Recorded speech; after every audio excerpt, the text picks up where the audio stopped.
60 second வச்சு அதில் video பார்த்தல, அதனால் இன்னொரு செடிக்கு அந்த 4th செடி அந்த காட்டில் இருக்கும்ல, அதை வந்து இந்த வீடியோவில் கவர் பண்ண போகிறேன். ஃபஸ்ட்டு இந்த செடியில் இருக்கிறத வந்து நாம் டெய்லியுமே பொறிக்க முடியாத அளவுக்கு இந்த பூ மட்டும் தான் பொறிக்கும். இது வந்து அழகுக்காக வைக்கிறது. நான் வந்து இது வந்து சாமிக்கு வந்து பொறிச்சுப்பேன்.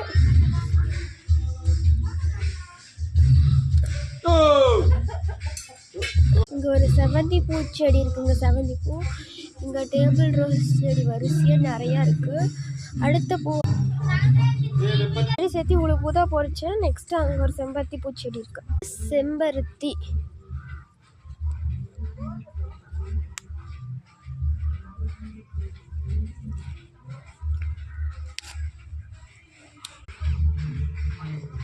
ரெண்டு செம்பருத்தி பூ பொறிச்சிக்கிட்டேன். இதெல்லாம் செடி. நெக்ஸ்ட்டு பொறிக்க போகலாம் வாங்க. வந்து துளசி பொறிச்சிக்கலாம். துளசி